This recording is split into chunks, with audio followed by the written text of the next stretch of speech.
Alors, bonsoir tout le monde et merci de cette invitation à vous parler avec le détachement nécessaire de deux sujets, deux questions, les deux questions du titre, deux questions auxquelles j'ai une relation, je vous l'avoue, qui est partiellement une relation affective.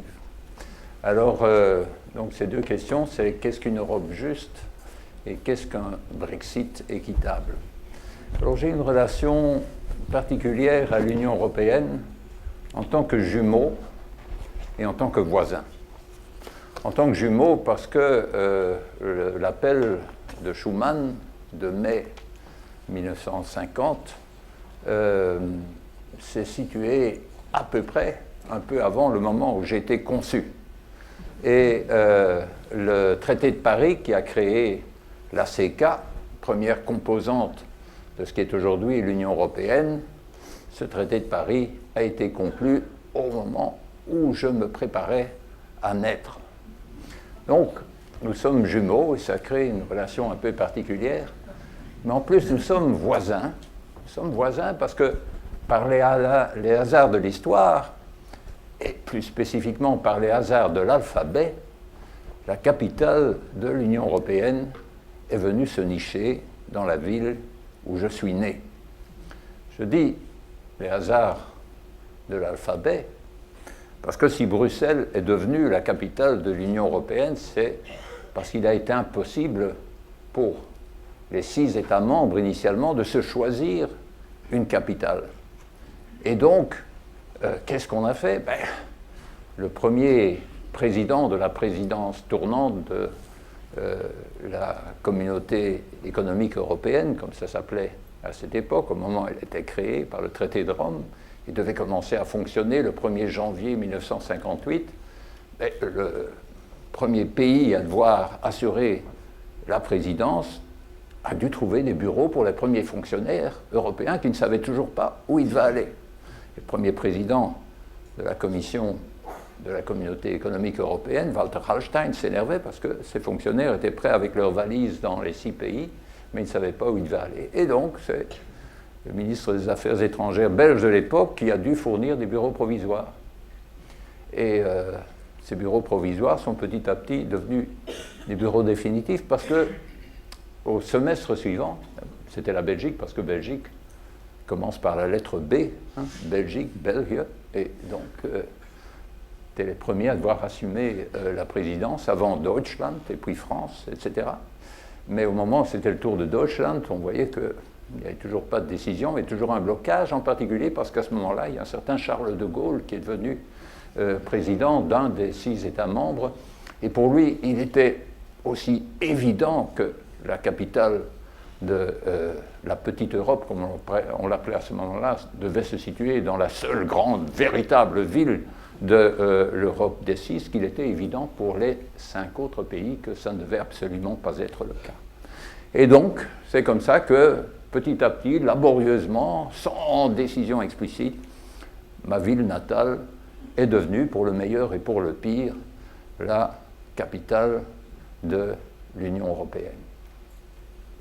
Alors, de ce fait-là, nous sommes voisins, ou du moins nous le sommes redevenus, parce que j'ai passé 25 années de ma vie en exil, à l'étranger et en Wallonie, et je suis revenu y habiter il y a 20 ans, pas seulement à Bruxelles, mais du balcon de mon bureau à la maison, chez moi. Il suffit que je ne dois même pas pencher la tête pour voir l'immeuble du Berlaymont où travaillent tous les jours les 28 commissaires européens. Donc j'habite dans la rue de la Commission européenne, enfin il y a un petit parc qui nous sépare, et donc à proximité des institutions européennes. Je suis un de ces rares Européens qui met beaucoup moins de temps à aller au quartier général de l'Union européenne que d'aller à son Parlement national, que d'aller à son Parlement régional, que d'aller même à son conseil municipal. L'hôtel de ville de Bruxelles est à peu près 5 fois plus distant de mon domicile que ne le sont les institutions européennes. Donc, j'ai une relation particulière à l'Union européenne comme jumeau et comme voisin, en un sens vraiment littéral. J'ai aussi une relation particulière au Brexit.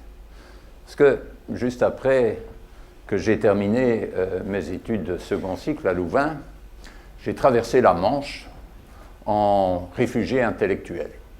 Philosophe, j'étais très allergique à la philosophie continentale, et donc je suis allé découvrir davantage et pratiquer un type de philosophie qui m'allait beaucoup mieux. J'avais l'impression que les philosophes continentaux, très souvent, pour utiliser une expression de Nietzsche, troublaient leurs eaux pour qu'elles paraissent profondes. De l'autre côté de la Manche, et généralement dans la tradition analytique, qui n'est du reste pas une spécificité anglo-saxonne, elle est née à Vienne, pas à Oxford ou à Cambridge, Massachusetts. Dans la tradition analytique, il me semblait que là, je trouvais enfin des philosophes qui s'exprimaient clairement, et donc je suis allé faire mon doctorat à Oxford. Et là, peu après que j'arrive, j'ai eu le privilège de participer à un événement vachement intéressant.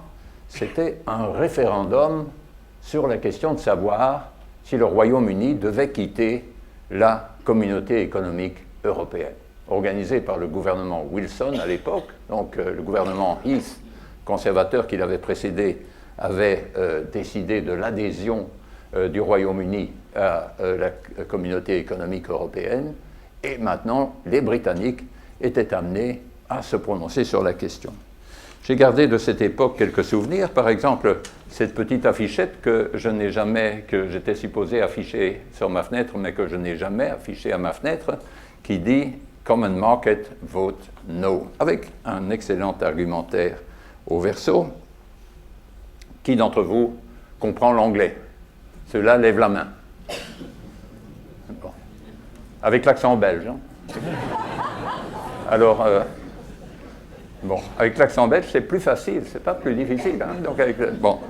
Alors, bon, je le traduirai, donc j'ai vu que tout le monde ne levait pas la main. Donc, il y a parmi les questions posées, il y a ceci: It is to our advantage to get out, but in practice, is it possible? Hein? C'est à notre avantage de quitter, mais est-ce possible? Et la réponse est « Of course », bien sûr. Nous ne sommes pas encore complètement dominés par Bruxelles, dit-il. But the long we postpone the inevitable decision to leave, hein, plus longtemps nous posposons la décision inévitable de quitter la communauté européenne, plus difficile cela deviendra. Cela nous coûtera beaucoup plus de rester que de quitter maintenant, tant que nous en avons la possibilité. Une série d'autres arguments également convaincants, et qui terminent en disant « Vote no to Brussels and to bureaucratic foreign rule ». Hein? Alors, bon, évidemment, en tant que bruxellois, moi, j'ai gardé ceci précieusement, en me disant « ça peut encore servir, peut-être qu'un jour, il y aura un autre référendum ». Et voilà. Et donc, ce fut, pour cette raison, une période intéressante, mais franchement, ce premier séjour, j'en ai fait d'autres ultérieurement à Oxford, pour moi personnellement, ce référendum, c'était bien peu de choses par rapport à une toute autre chose, une toute autre nature qui s'est produite à ce moment-là pour moi, c'est que j'y ai rencontré une jeune Britannique avec laquelle j'ai collaboré ultérieurement pour produire 4 enfants. Alors, 4 enfants qui, de ce fait, sont devenus, de naissance, ont hérité de la nationalité britannique. Vous comprenez par conséquent que par une nuit de juin 2016, j'ai consulté assez souvent l'Internet pour voir ce qui se passait, quels étaient les résultats du second référendum sur le... Et vous comprenez que je n'ai pas pu résister quand même à ce que j'estimais être mon devoir vers 6h30 du matin, après que les résultats aient oscillé quelque peu, pour réveiller mon épouse et lui dire « You are out ». Vous avez... Et pour la première fois de sa vie, ma femme s'est déclarée heureuse d'avoir acquis la nationalité belge en m'épousant. Donc voilà pour vous dire que tant la question du Brexit que la question du destin de l'Union européenne, pour ces deux raisons, ces deux séries de raisons un peu différentes, sont des questions qui ont pour moi aussi une dimension affective, une dimension très personnelle. Bien. Ce que je vous propose de faire alors ce soir, c'est de commencer par la question du Brexit équitable, que peut être un Brexit équitable, et puis j'examinerai rapidement 6 réponses possibles à cette question, dans certains cas combinables, et la 6e de ces questions m'amènera, me forcera à répondre aussi à l'autre question, qui est la question de savoir ce qu'est une Europe juste. Alors, quels sont, donc au moment où on a été amené à se poser la question de savoir ce qui serait équitable comme deal, comme arrangement avec le Royaume-Uni, une fois tombée la décision du vote populaire, donc, et en distinguant ce qui est appelé le arrangement for withdrawal, donc l'arrangement pour le départ du Royaume-Uni, qui est la question du court terme, et puis la question des relations futures, future relations, qui est la question du traité éventuel à signer alors avec, à conclure avec le Royaume-Uni pour les relations à long terme. Donc on a été amené à se poser, bon, qu'est-ce qu'on va adopter comme formule pour ce Brexit, donc à court terme, à plus long terme, et qu'est-ce qui serait équitable? Alors, une première réponse à cette question, il y en aura 6. Première réponse, c'est réponse que proposé mon collègue de l'Université de Bruxelles, André Sapir, qui avait co-publié avec Jean Pisani-Ferry une des premières réactions en août 2016, donc très peu de temps après le vote, avait proposé une première formule, un premier dispositif en quelque sorte d'arrangement à long terme avec le Royaume-Uni, ce qu'ils appelaient le partenariat continental. Et alors, il pose la question de savoir, bon, donc pour toi, ce serait quoi un Brexit équitable? Il m'a dit, pour moi, franchement, et pour nous, économistes, cette question n'a pas de sens. Équitable, équitable, c'est simplement ce qui sera finalement accepté par les deux parties. Et accepté par les deux parties, c'est une chose, la plupart d'entre vous le savent, c'est une chose assez compliquée, même pour l'arrangement de court terme. Il ne faut pas seulement un accord du côté britannique, du côté européen, il faut un accord du Parlement, il faut un accord d'une majorité spéciale au sein du Conseil. Et pour les relations futures, c'est encore beaucoup plus compliqué. Donc après un vote aux communes aussi récemment, donc il est acquis qu'il faudra une majorité dans la Chambre des communes, dans la première chambre britannique.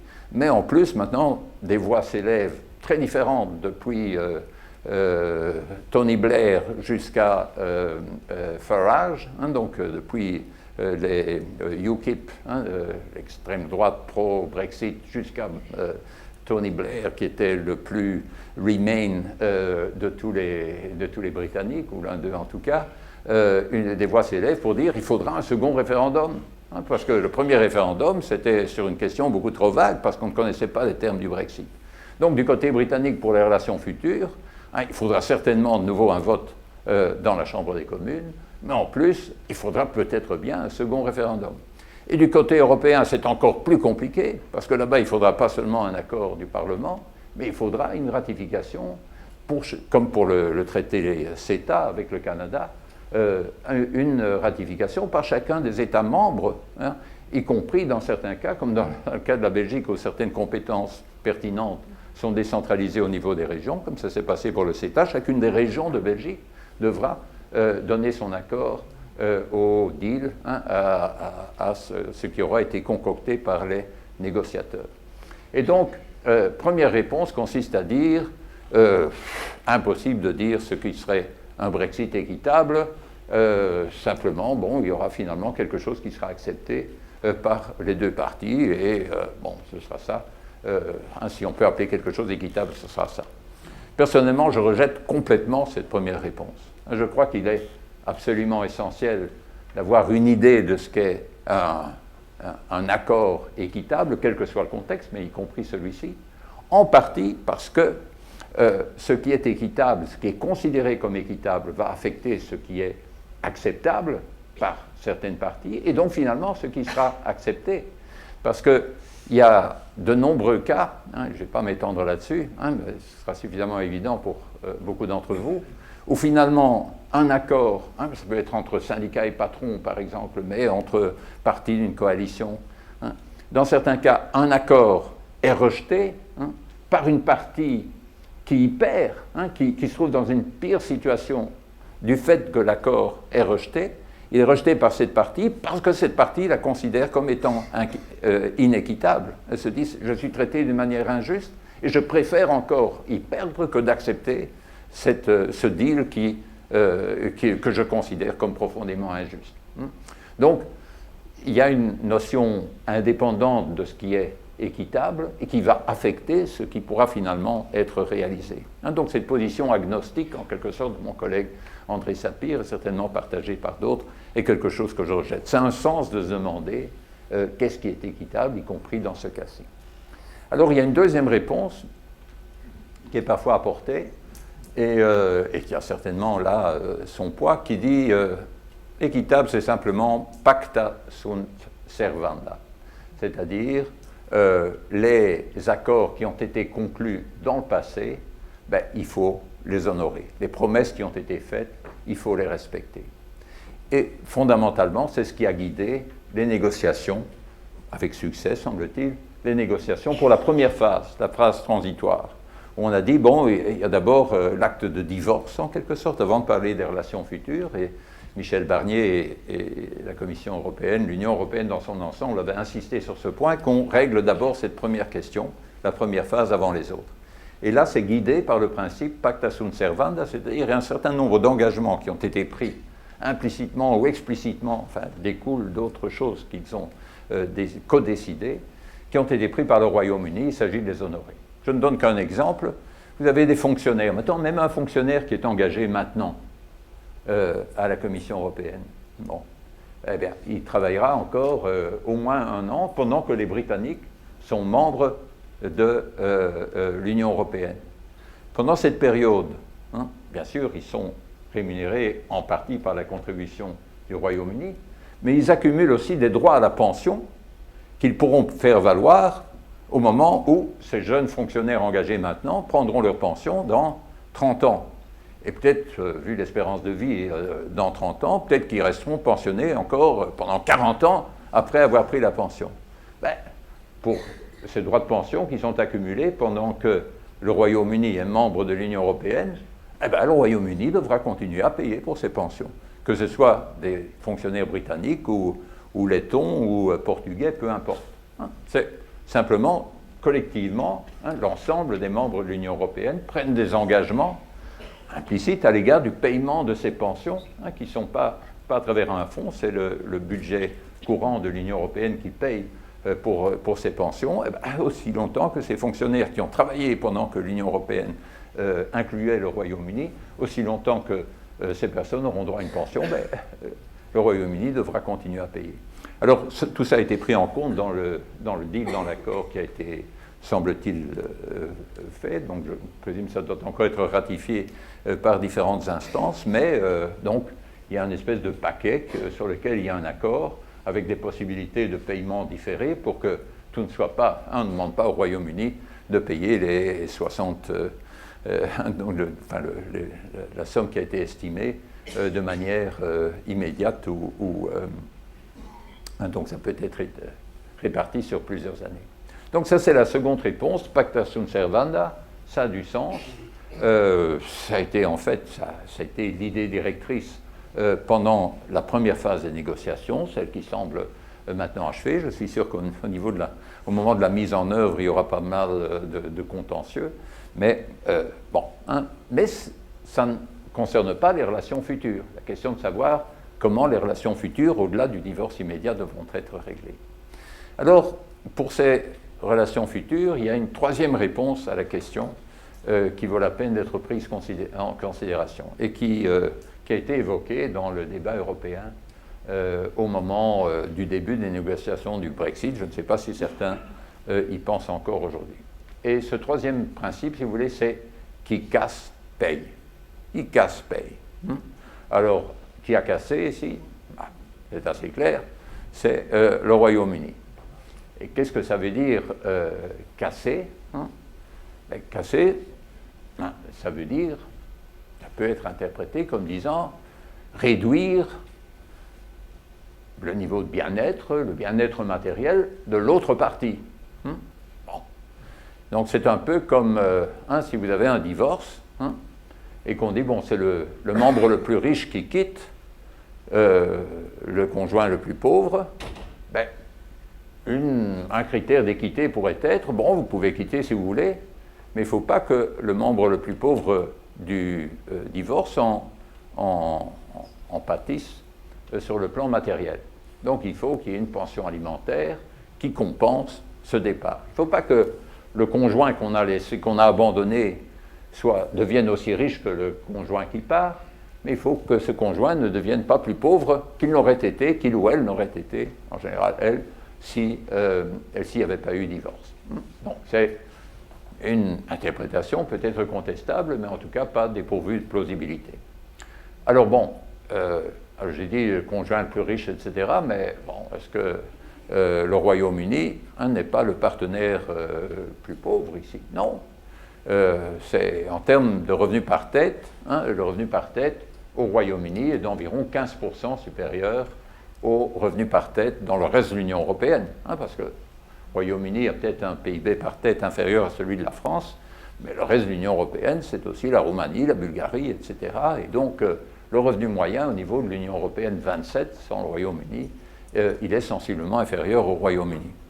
Et donc, un critère pourrait être, écoutez, on est d'accord que, de toute façon, la séparation, ça va coûter aux deux parties, ça va rendre, il va y avoir un coût à supporter des deux côtés, mais qui casse paye, ça veut dire que celui qui a cassé, non seulement il devra subir le coût immédiat pour lui du fait qu'il y aura moins de relations, enfin, la difficulté d'un commerce avec le reste moins fluide, etc. Il devra payer pour ce coût immédiat, comme il est en train de le faire déjà maintenant, du reste. Mais en plus, il devra compenser l'autre partie pour la perte qui aura résulté de la cassure provoquée par le Royaume-Uni. Donc ici, on a une interprétation assez dure, il faut dire, parce qu'il casse paye, interprété de cette manière-là, ça veut dire, bon, puisque c'est une décision unilatérale du Royaume-Uni, non seulement ils devront assumer toutes les conséquences négatives pour eux de la cassure, mais en plus, ils devront compenser la partie qu'ils ont abandonnée, donc le reste de l'Union européenne, pour les pertes que le reste de l'Union européenne aurait subies comme conséquence. Bien. Alors, peut-être, bon, je laisse la question en suspens, est-ce que ce serait ça l'interprétation la plus plausible? On se rend compte que c'est une interprétation, en tout cas, qui serait vachement dure pour les Britanniques.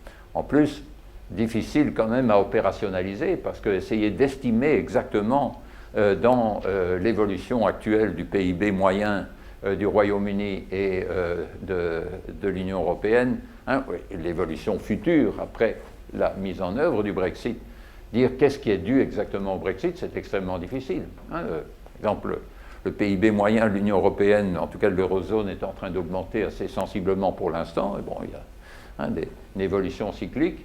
Alors, ça ne veut pas dire que, pour autant, que l'Union européenne a profité de la décision du vote britannique.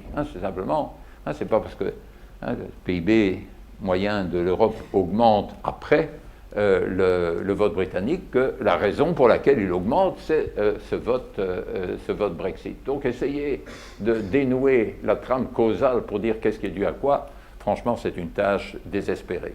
Non.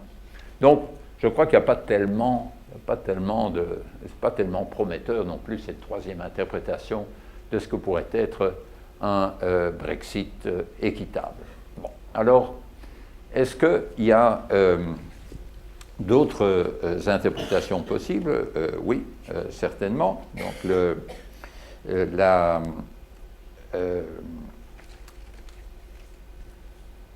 la quatrième, alors que je veux vous soumettre, c'est la suivante. C'est en fait, il y a dans ce que fait l'Union européenne, dans les effets de son existence même, il y a la production de certains, de ce qu'on pourrait appeler des biens publics globaux. J'en mentionne deux. Le premier, c'est ce pourquoi l'Union européenne a reçu le prix Nobel de la paix. On dit souvent, quoique ce soit une de ces affirmations qu'il est impossible d'établir avec une certitude quelconque, on dit souvent que l'existence même des institutions européennes, ce qui s'appelle aujourd'hui l'Union européenne, a contribué fortement au maintien de la paix. Indiscutablement, les 60, presque les 2 tiers de siècle qui se sont écoulés depuis l'appel de Schuman, ou depuis la mise en œuvre de la CECA, ont été beaucoup moins sanglants qu'en Europe, en termes de conflits entre pays, que les 2 tiers de siècle qui ont précédé. Alors, il faut faire attention, une fallace appelée en latin post hoc ergo propter hoc, ça veut dire si quelque chose se passe après autre chose, ce n'est pas nécessairement que ce quelque chose est dû à cette autre chose. Okay? Donc ici encore, il y a eu, c'est vrai, beaucoup moins de conflits entre les États européens après la naissance des institutions européennes. Certains disent c'est dû à la dissuasion nucléaire, d'autres disent c'est dû à l'OTAN et pas à l'Union européenne.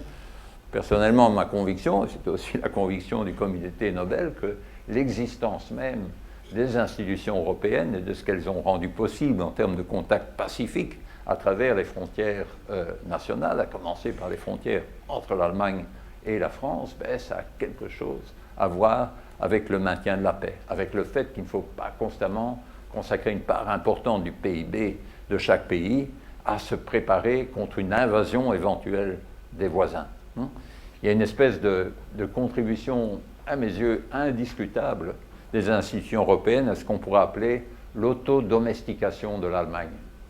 On peut dire que la manière dont l'Allemagne de l'après-seconde guerre mondiale a réagi à cette défaite, à cette humiliation, mérite le respect.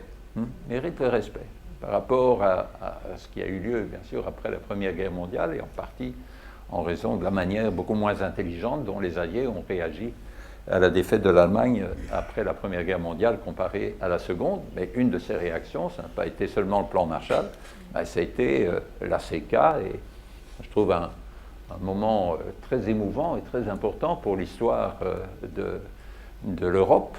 Ça a été cette rencontre entre Jean Monnet et Konrad Adenauer, premier chancelier de l'après-guerre, où Adenauer a dit, donc à un moment où c'est quand même très difficile à dire, tout comme Schuman le disait de l'autre côté, oui, allons de l'avant et créons la CECA, dans une situation où pendant longtemps, en Belgique comme je suis sûr en France, le peuple continuait, continuons à appeler les Allemands les Boches, et il y avait cette très mauvaise image. C'était un acte très courageux qui a été fait, des visionnaires en même temps, qui a eu lieu à ce moment-là. Donc, personnellement, je suis convaincu qu'il y a eu une contribution importante à la pacification des relations, donc en partie par cette contribution permanente à l'autodomestication du pays le plus puissant d'Europe, qui est l'Allemagne, redevenu encore plus puissant qu'avant économiquement par l'absorption de l'Allemagne de l'Est. Et donc le fait que constamment des tas de décisions très importantes pour les pour les Allemands, aient à être prises à Bruxelles et non pas à Berlin, et être justifiées à Bruxelles face à tous les Européens, plutôt qu'à Berlin seulement face à tous les Allemands, c'est quelque chose qui contribue d'une manière structurelle à l'apaisement, à la pacification de l'Europe.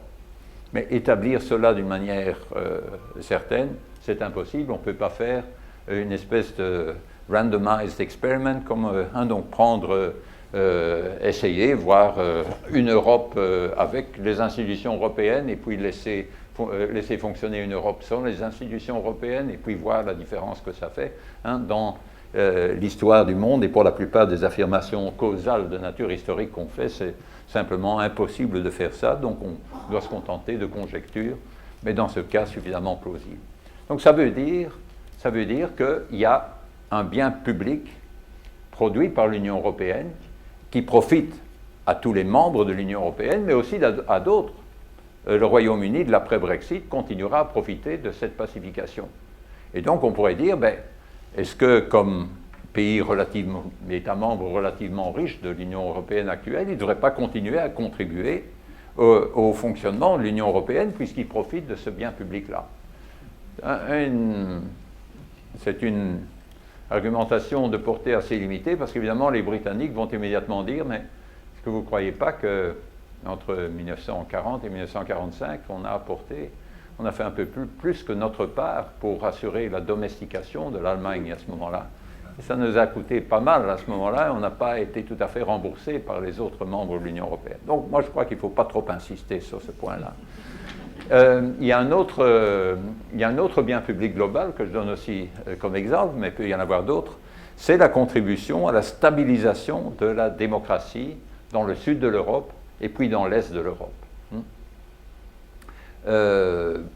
Mon avis, c'est de nouveau indémontrable, mais fort plausible, que la stabilisation de la démocratie, donc après les périodes de dictature en Grèce, au Portugal, en Espagne, et puis la contribution à la stabilisation de la démocratie dans les pays baltes, dans les pays d'Europe centrale qui sont devenus membres de l'Union européenne, même si on peut faire toutes sortes de réserves quant au caractère vraiment démocratique du régime actuel en Pologne ou en Hongrie, il y a une différence massive par rapport au passé, et l'intégration au sein de l'Union européenne, c'est une espèce d'assurance pour la stabilité de ces régimes, même du régime espagnol actuel, vivant le type de tension qu'ils ont actuellement. De même, on pourrait dire, de nouveau, c'est un bien public global. Au moment où l'Union européenne a décidé d'accepter cette extension vers l'Est, avec l'appui très énergique du Royaume-Uni, donc inclure la Hongrie, la Pologne, la Slovénie, la Tchéquie, la Slovaquie, etc. Donc c'était fortement poussé par le Royaume-Uni. Alors on se rendait compte que ça allait signifier des transferts permanents vers ces pays plus pauvres qui ont lieu actuellement. Mais en même temps, on considérait que c'était la mission historique de l'Europe, de l'Union européenne, de faire ça. Ça allait coûter, ça allait rendre le fonctionnement plus difficile, mais c'était une espèce d'occasion historique qu'il ne fallait pas manquer. Ça a été décidé, y compris avec le Royaume-Uni, de manière unanime à ce moment-là. Mais ça a un coût.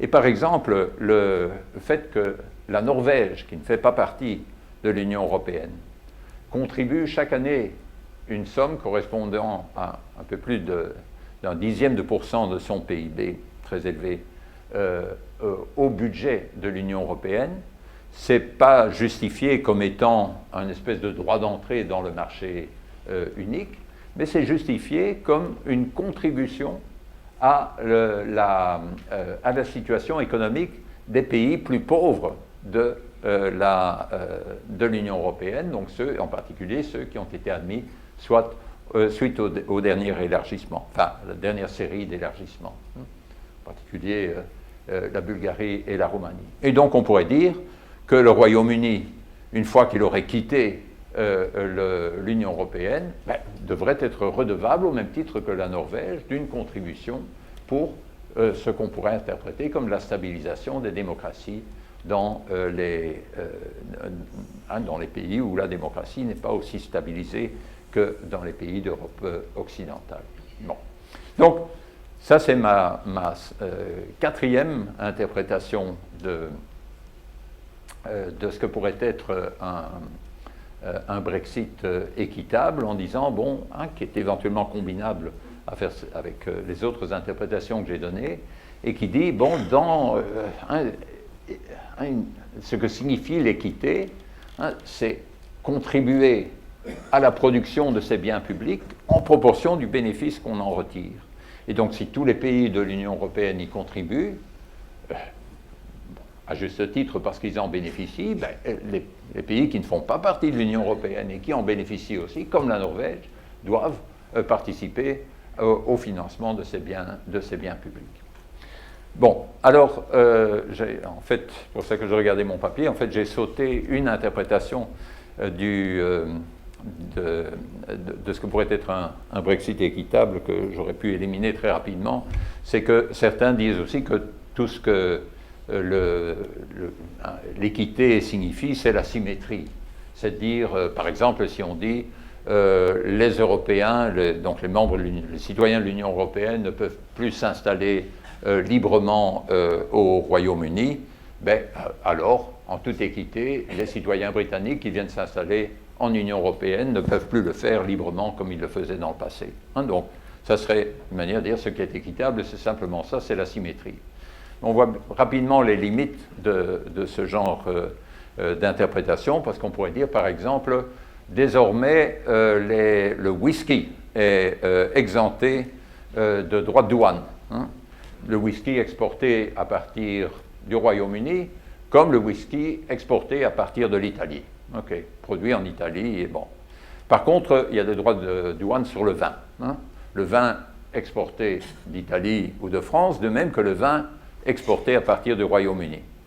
On se rend compte immédiatement que dans ce cas-là, même s'il y a une symétrie stricte, hein, puisqu'on dit pour le whisky, c'est la même règle pour tout le monde, pour le vin, c'est la même règle pour tout le monde, hein, bien sûr, l'importance de l'exportation de whisky, de l'exportation de vin n'est pas la même pour les différents pays. Et on se rend bien compte que même si la symétrie est une condition nécessaire pour qu'il y ait équité, on voit bien que ce n'est pas une question suffisante parce que ce n'est pas suffisamment spécifique hein, pour éliminer en quelque sorte ce qui est manifestement unique tout en étant strictement symétrique, hein, comme l'exemple que je viens de donner. Mais donc, c'est un point mineur. J'en arrive alors à ma sixième et dernière interprétation de ce qu'est le Brexit équitable et qui pour moi est de loin la plus importante et c'est celle qui ne peut être abordée et expliquée qu'en répondant du même coup aussi à mon autre question dans le titre qui est « Qu'est-ce qu'une Europe juste ?» Alors, ici, cette sixième interprétation, donc je répète peut-être les 5 autres rapidement pour, dans l'ordre, non pas où je les ai présentés, mais où j'aurais dû les présenter, parce que la première, c'est simplement dire ce qui est équitable, c'est simplement ce qui est accepté, finalement, par les deux parties. Hein, position qui est agnostique, intenable à mes yeux. La deuxième, celle que j'aurais dû mentionner en deuxième lieu, c'est l'équité, c'est la symétrie. Hein. Il y a quelque chose là-dedans, mais c'est beaucoup trop faible comme critère. C'est une condition nécessaire, mais pas du tout suffisante pour que quelque chose soit équitable. Alors, la troisième, c'est qui casse paye, hein, avec la grande difficulté hein, d'estimer exactement ce qui constitue un dommage pour l'autre partie. La quatrième interprétation, c'est alors la contribution équitable attendez, est-ce que c'est bien l'ordre dans lequel... donc il y a non, j'ai sauté le pacta sunt servanda, qui est le troisième. Hein, donc simplement, il faut respecter les engagements qui ont été pris. Le quatrième, c'est qui casse paye. Le cinquième, c'est la contribution équitable au bien public. Et j'en arrive maintenant à la sixième, donc pour moi la plus importante, qui est la compatibilité. Un Brexit équitable, c'est un Brexit qui est compatible avec la poursuite de plus de justice au sein de l'Union européenne. Et donc ça va exiger de préciser ce que peut être une Europe juste. Alors, pour bien voir la nature ici du défi, je voudrais évoquer un article absolument stupéfiant qui concerne l'Union européenne et qui a été écrit et publié en 1939, avant la Deuxième Guerre mondiale et donc bien avant la mise en route des institutions européennes. C'est un plaidoyer vibrant pour quelque chose qui ressemble très fort à l'Union européenne d'aujourd'hui et qui est appelée là-bas une fédération interétatique. Le titre de l'article, par quelqu'un qui était à l'époque professeur à la LSE, London School of Economics, le titre de l'article c'est The Economic Conditions of Interstate Federalism, les conditions économiques d'un fédéralisme interétatique. L'auteur s'appelle Friedrich Hayek, autrichien d'origine, est généralement considéré, comme beaucoup d'entre vous le savent certainement, comme le père fondateur de ce qu'on appelle aujourd'hui le néolibéralisme. Okay. Donc, économiste brillant, prix Nobel d'économie, philosophe aussi, de la même manière. Et qu'est-ce qu'il y a dans ce texte? Qu'est-ce qu'il y a dans ce texte? Il y a donc un panégyrique, un plaidoyer vibrant pour quelque chose qui ressemble très fort à notre Union européenne. Pourquoi? Pourquoi? En raison de la combinaison de deux caractéristiques de cette fédération multinationale. La première, c'est que comme cette fédération multinationale a un marché commun, un marché unique, les États membres sont rendus incapables de continuer à interférer avec leur économie de la manière dont elle le faisait antérieurement. Il est de plus en plus difficile pour ces États membres de faire de la redistribution, parce que ceux qui sont taxés vont aller dans un autre pays où ils sont moins taxés. Et aussi parce que ceux qui recevraient des allocations généreuses, s'il y en a qui reçoivent des allocations plus généreuses dans un pays que dans un autre, ça va attirer des allocataires sociaux venant d'autres pays. Donc ça va devenir de plus en plus difficile, ça va devenir à la limite impossible de faire une redistribution généreuse dans un de ces pays. Ou de réguler le marché du travail d'une manière très étroite et contraignante, parce que d'autres pays qui ne le font pas vont en tirer un avantage concurrentiel. Okay. Donc l'effet de cette fédération, de son marché unique, en particulier ce qu'il envisage déjà d'une monnaie unique, va avoir pour effet de disable, de rendre incapable d'interférer dans l'économie de ces diverses manières les différents États membres. Première caractéristique. Mais on pourrait dire que tout ce qui n'est plus possible au niveau des États membres pourrait être fait au niveau de l'Union dans son ensemble, de la fédération dans son ensemble. Mais dit Hayek, ça ne se fera pas. Ça ne se fera pas. Pourquoi pas? Non pas parce que c'est économiquement impossible, comme ce l'est alors devenu au niveau des États membres, mais parce que ce sera politiquement impossible. Pourquoi? Pour deux raisons. La première, c'est que si cette fédération est suffisamment hétérogène du point de vue de la situation objective, ce qui sera bon pour une partie ne sera pas bon pour une autre. Une politique monétaire laxiste sera très importante pour une partie, mais en créant une surchauffe dans une autre partie. Un des pays pourra souhaiter avoir un revenu minimum élevé, mais d'autres diront, écoutez, ça ne va pas, c'est notre seule manière de vous faire concurrence à vous qui êtes plus productif, c'est d'avoir des salaires plus bas, etc., etc. Bon, donc, différence, très grande situation objective qui rendra difficile, à la limite impossible, d'avoir une politique commune au niveau de l'ensemble, comme il pouvait y en avoir dans le passé au niveau de chaque État.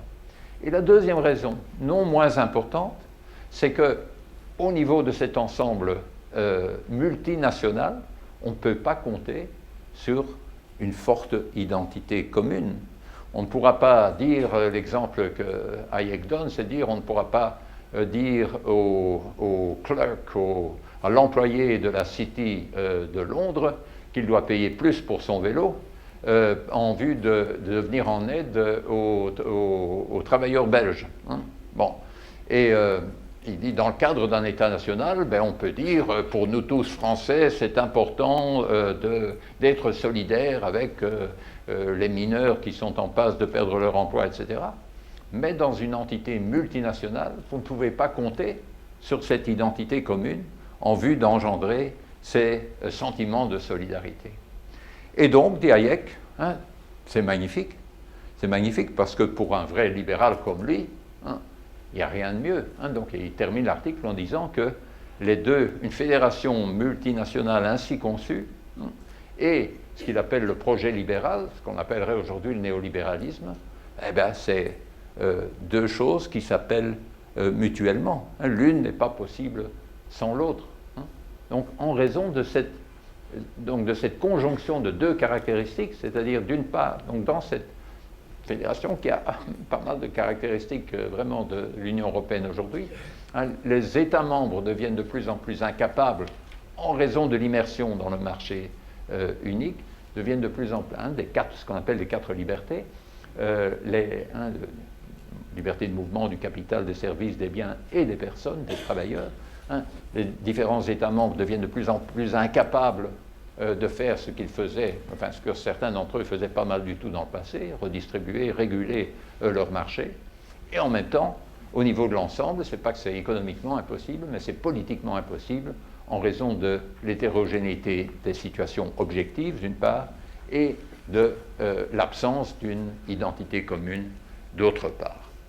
Alors, quelqu'un qui a très bien compris la leçon de Friedrich Hayek, qui lui a donné d'ailleurs une distinction honorifique pendant qu'elle était Premier ministre, c'est Margaret Thatcher, qui, lors du référendum dont je parlais tout à l'heure, 1975, permettez-moi d'utiliser le belge pour les numériques, pour les trucs. Je suis prêt à faire certaines compromissions avec certains compromis avec les habitudes françaises, mais on ne me forcera jamais à dire des 97 ou des trucs comme ça, donc on tenterait de... Par contre, il y a d'autres habitudes que je trouve beaucoup plus sensées en France, par exemple, de se donner 2 bises plutôt que 3. En Belgique, on en donne 3. Je n'ai jamais très bien compris pourquoi la 3e était nécessaire, et surtout qu'on ne peut pas choisir la joue pour la 3e. Bon. Mais donc, en tout cas, vous aurez encore peut-être l'un ou l'autre 70 ou 90 avant la fin de cette conférence ou des questions qui suivront.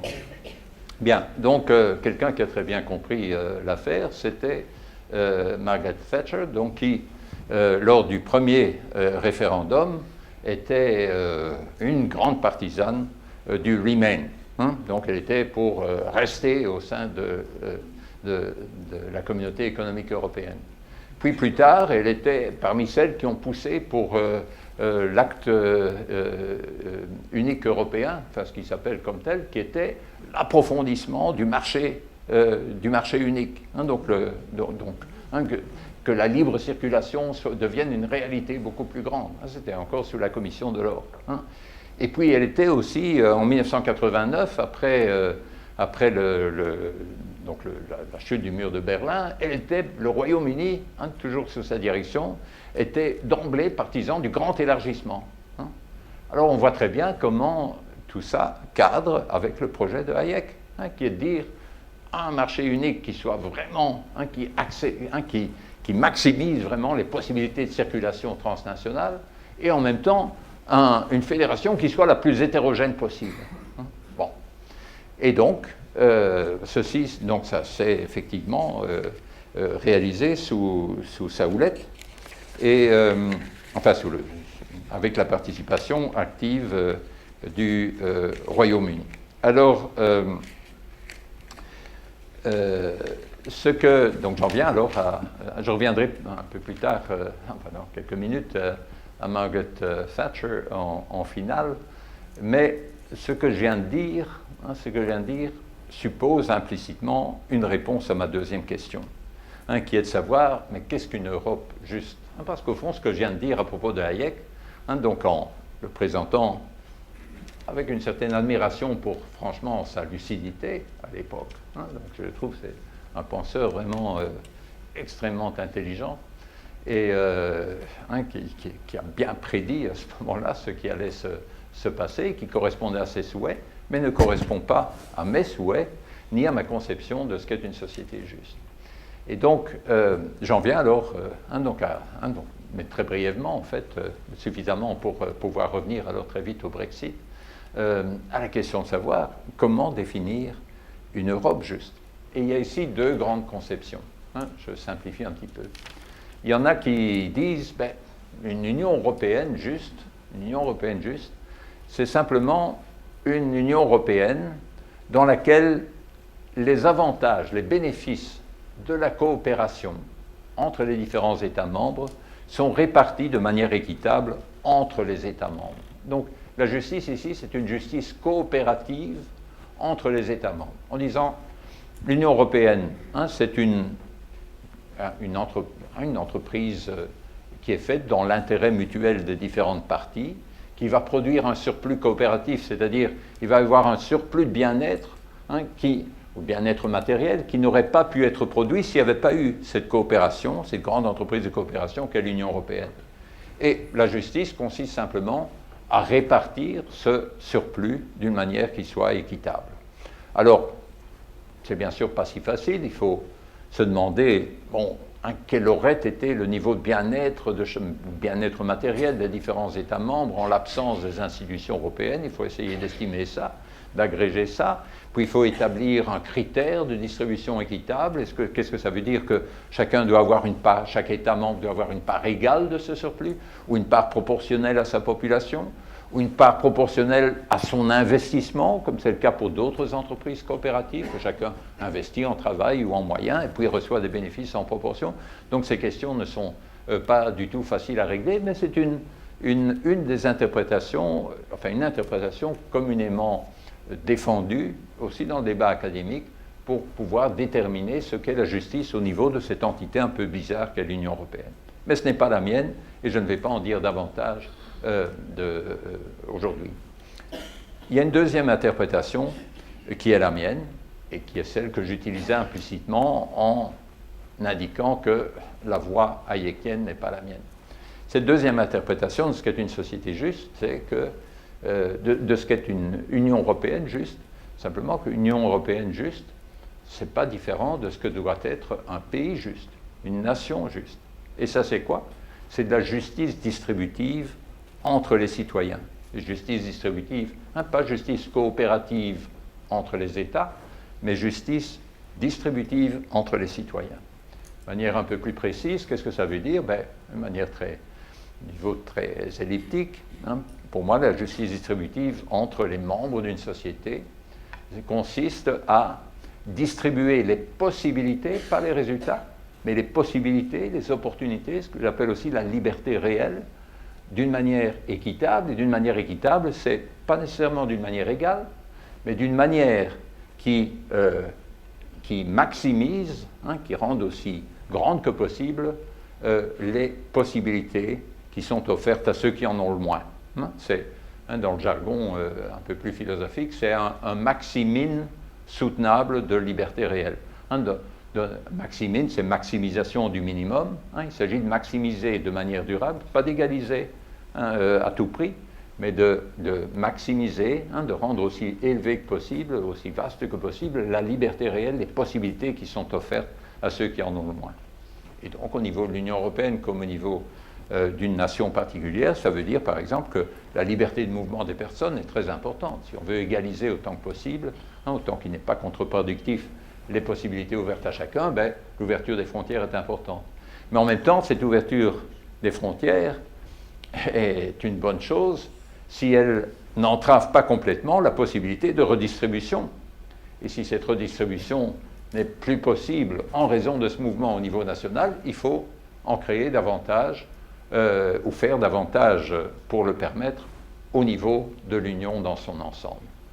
Et donc, je serai très bref là-dessus pour pouvoir revenir au Brexit. Donc, pour moi, une Union européenne juste va exiger une Europe sociale beaucoup plus forte qu'elle n'est aujourd'hui. Ça peut prendre de multiples formes, mais à mes yeux, ça devra prendre aussi la forme d'une redistribution interpersonnelle transnationale. On n'a pas besoin d'un méga État-providence européen, mais on a besoin d'une composante européenne qui soit interpersonnelle, de transfert entre personnes et qui traverse les frontières des nations. Il y a plusieurs propositions dans ce sens. Ma proposition favorite, c'est ce que j'appelle un eurodividende, qui serait un revenu universel modeste de l'ordre de 200 €, qui soit financé au niveau européen par la TVA, qui soit modulé en fonction du coût de la vie moyen dans les différents pays, et qui joue alors un rôle important pour permettre à chacun des États-providence, à l'ensemble des États-providence européens, de conserver leur générosité, de conserver leur diversité, en étant moins soumis à la concurrence fiscale et sociale entre eux. Ça a aussi une grande importance en tant que contribuant à la stabilisation de l'euro. Donc c'est un stabilisateur macroéconomique qui doit contribuer à la viabilité de l'euro.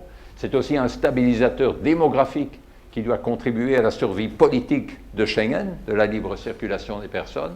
Et c'est aussi quelque chose d'analogue à ce que Bismarck a fait pour unifier l'Allemagne, pour contribuer à unifier l'Allemagne à la fin du XIXe siècle, quand il a créé, utopie totale jusque-là dans l'histoire du monde, le premier système de pension publique. Donc le premier élément d'assurance sociale à ce moment-là. Et dès ce moment-là, il y avait ce lien personnel entre les travailleurs allemands, les travailleurs industriels allemands en tout cas, et le Deuxième Reich, donc l'État allemand, unifié pour la première fois dans l'histoire de cette partie de l'Europe. Eh bien, un eurodividende devrait jouer aussi le même type de rôle de légitimation et d'unification au niveau de l'Union européenne. Pour rendre cela possible et viable, on a besoin aussi d'une transformation des institutions politiques, en particulier de la création d'un espace électoral commun au niveau de l'ensemble de l'Europe, beaucoup plus significatif que ce qui existe aujourd'hui. En particulier, je suis favorable, je me demande même si le président Macron n'a pas proposé quelque chose de semblable, mais en tout cas plusieurs proposent déjà ça depuis pas mal de temps, y compris au sein du Parlement européen. Je suis favorable à ce que les sièges laissés vacants au Parlement européen par les Britanniques soient attribués sur une circonscription électorale qui couvre l'ensemble de l'Union européenne, de telle manière que ceux qui veulent diriger l'Europe aient des comptes à rendre à l'ensemble des citoyens de l'Union européenne et pas seulement aux citoyens de leur circonscription nationale ou subnationale. Bien, alors, donc ça c'est de manière extrêmement elliptique, donc ma vision abstraite de ce qu'est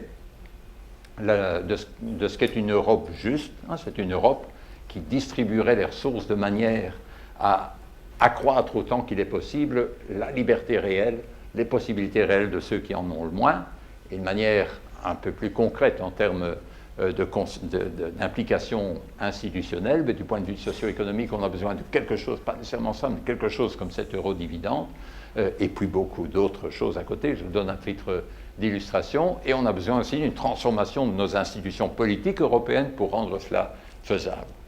Alors, quel est le rapport avec, alors dans ce contexte-là, quel est le rapport avec le Brexit, et donc quelle est ma sixième réponse, et la plus importante à mes yeux, à la question de savoir ce qu'est un Brexit équitable. Donc, c'est un Brexit équitable, c'est un Brexit qui ne s'aborde pas, qui ne sabote pas l'effort difficile d'assurer plus de justice sociale au sein de l'Union européenne. Un effort difficile pour les raisons bien indiquées par Hayek. Donc, ce qu'il s'agit de faire en Europe, c'est ce dont Hayek affirme l'impossibilité politique. Alors, il ne faut pas que le Brexit rende cela encore plus difficile. Et comment est-ce qu'il pourrait le rendre plus difficile? De différentes manières. Premièrement, inévitable, d'évaluation compétitive. On laisse baisser le cours de la livre, donc, et c'est déjà fortement en cours, ça ne va pas fort tarder, et on va avoir la parité entre la livre et l'euro. Donc, la livre n'a pas arrêté de descendre déjà depuis le vote. Première chose, bon, mais avec une espèce d'autorégulation, parce qu'évidemment, toute perte de valeur de la livre signifie quand même une forme d'inflation au Royaume-Uni.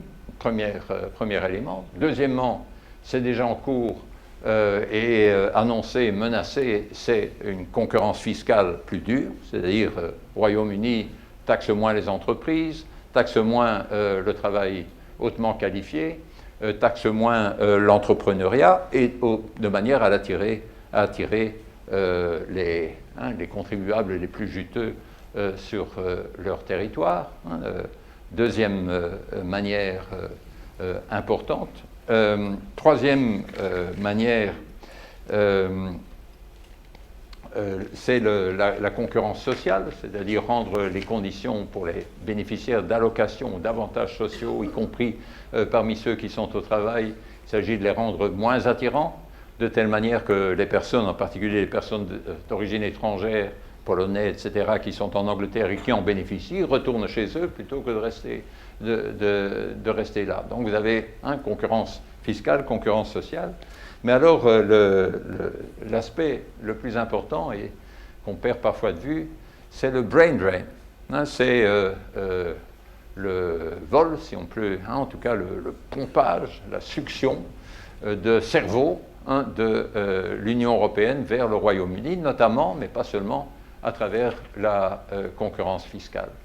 Je vous donne un chiffre. Donc, il y a environ 300 000, un peu moins de 300 000 Britanniques hautement qualifiés, c'est-à-dire avec un diplôme d'enseignement supérieur, un peu moins de 300 000, qui habitent sur le territoire de l'Union européenne 27. L'Union européenne. Bon, un peu moins de 300 000. Le pays où il se trouve le plus, c'est l'Espagne, ce qui suggère qu'ils ne sont pas là pour travailler, mais ce sont des jeunes retraités qui passent leurs vacances ou peut-être une bonne partie de leur vie. Bien. Et il faut comparer ça à plus de 900 000 citoyens de l'Union européenne 27 qui vivent, et pour la plupart, la grande majorité d'entre eux, travaillent au Royaume-Uni. Ce qui veut dire qu'il y a un brain drain net, donc un excès, si vous voulez, dans ce transit de personnes hautement qualifiées, un brain drain de plus d'1 demi-million de personnes au profit du Royaume-Uni. Et dans les premières déclarations, en particulier de Boris Johnson, le ministre des Affaires étrangères, il a dit c'est pas parce qu'on va contrôler nos frontières qu'on cessera de continuer à attirer le meilleur talent du monde sur le territoire britannique. Et donc ça veut dire, grâce à cette politique sélective au niveau de la migration, le Royaume-Uni pourra dire nous autres on prend tous les brains là-bas, tous les gens qui vont nous rapporter, et puis tout le riff-raff là-bas, ceux qui arrivent en Europe parce qu'ils doivent échapper à la violence ou à la misère dans leur pays, ça l'Union européenne n'a qu'à s'en occuper. Bon. Alors, donc de ces différentes manières que j'ai énumérées, eh bien, si le Royaume-Uni se met à faire tout ça, sans aucune contrainte qui lui est imposée par l'Union européenne, ce sera comme avoir un État pirate de l'autre côté de la Manche qui empêche l'Union européenne dans son ensemble et chacun de ses États membres de faire ce que ces États membres et l'Union européenne devraient faire si on veut non seulement obtenir plus de justice en Europe, rendre la situation socialement moins injuste, mais pour éviter qu'elle ne devienne encore plus injuste en raison de la concurrence fiscale, de la concurrence sociale qui est en cours actuellement. Alors, je m'en voudrais de terminer sur une note négative à propos du Brexit. Donc ma conclusion sur cette dernière interprétation, pour moi la plus importante, les autres finalement sont mineurs par rapport à celle-là. Ce qu'il faut surtout, c'est que pour les relations futures avec le Royaume-Uni, qu'on évite le type de soft Brexit qui empêcherait, qui entraverait gravement tout effort si difficile par ailleurs pour les raisons mentionnées par Hayek, cet effort qui doit être fait et continue à être fait en Europe pour réaliser davantage de justice. Et donc, donc ça veut dire qu'il y a là une menace importante et j'espère que nos négociateurs auront ça suffisamment en vue pour pouvoir faire tout ce qui est possible et tout n'est pas possible pour éviter cela. Alors, donc, je disais, plutôt que de terminer sur une note négative, je vais terminer sur une note positive, mais je suis sûr qu'il ne sera pas considéré comme positive par 100% d'entre vous. Dire, bon, est-ce qu'il n'y a pas quand même quelque chose qui pourrait être positif dans le Brexit? Et je me référerai de nouveau à Thatcher pour étayer cette position. Et on se rend bien compte qu'au sein de chacun de nos États-nations, la France est certainement un beau cas sous cet angle, tout ce qui a été fait pour atteindre plus de justice sociale, l'élaboration graduelle d'un système de sécurité sociale, d'une législation du travail, du RMI, l'introduction du RMI, de ce qui est aujourd'hui le RSA, etc., c'est quelque chose qui a été fait, qui a été réalisé comme résultat de délibérations, de discussions, de débats, de luttes aussi, qui ont été possibles dans chacun des États nationaux en raison d'une bonne coordination de la base, hein, des différents mouvements qui poussaient pour ces réformes, rendu possible par le fait qu'il y avait une langue de communication commune, qu'il y avait un démos, hein, un démos au sens de démocratie, un peuple, hein, qui était rendu possible parce que les gens étaient capables de communiquer les uns avec les autres. Alors, bien sûr, en Europe, nous ne disposons pas d'un tel démos. Hein. Nous ne disposons pas d'une opinion publique transcendant les frontières nationales. Nous avons très peu de médias qui peuvent être considérés comme transnationaux parce qu'ils sont lus à travers les frontières. Le plus proche qu'on a, c'est peut-être au niveau de l'élite, c'est le Financial Times, qui est en plus produit par les Britanniques. Donc,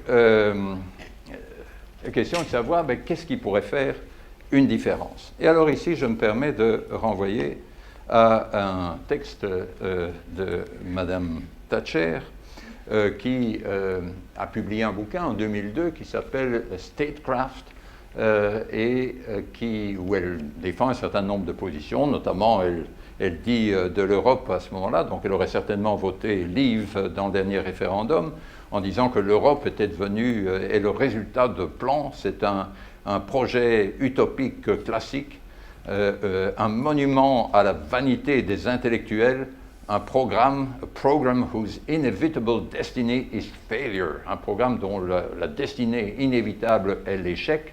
Seule l'échelle, hein, la taille du dommage final est incertain. Hein. Only the scale of the final damage done is in doubt, dans son dernier livre. Mais alors, elle réfléchit à la question de savoir ce qui est le défaut fondamental de l'Union européenne. Alors elle dit peut-être que le défaut fondamental de ce super-État, elle définit ça chaque fois comme un super-state en puissance, est qu'il n'est pas ce super-État et finalement ne peut pas être démocratique. La raison fondamentale, c'est qu'il n'y a pas de véritable opinion publique européenne, hein, et que la raison fondamentale de cette absence d'union politique, c'est que l'Union européenne est extraordinarily deeply divided by language. Elle est divisée par les langues d'une manière extraordinairement profonde. Il n'y a pas moins de 12 langues qui sont parlées abondamment parmi les membres actuels. C'était avant les divers élargissements qu'elle avait du reste souhaités. Alors elle termine en disant « Of course, in time, Europeans may all, in any case, speak English. » Peut-être qu'un jour, tous les Européens, les Américains, ça va déjà, les Européens pourront parler l'anglais. Si cela arrive, if that happens, it might be possible to consider seriously trying to make democracy work at the pan-European level. Le jour où ça pourrait se produire, que tous les Européens soient capables de parler l'anglais, alors on pourrait sérieusement essayer de faire fonctionner la démocratie à un niveau pan-européen. Alors, est-ce que c'est de l'utopie pure, ce qu'elle propose là? Peut-être pas. Je vous cite le Bundespräsident, le président allemand, qui était président allemand à ce moment-là, Joachim Gauck, dans un grand discours qu'il a fait sur l'avenir de l'Union européenne. Qui ici parle l'allemand? Comprend l'allemand avec l'accent belge? Beaucoup moins que l'anglais. Hein. Donc, alors je ne vais pas vous le lire en allemand, quoique ça sonne bien en allemand. Oui, il dit dans ce discours, là-bas, c'est le président de l'État dont la langue officielle est de loin la langue la plus diffusée dans l'Union européenne, qui parle. Et qu'est-ce qu'il dit?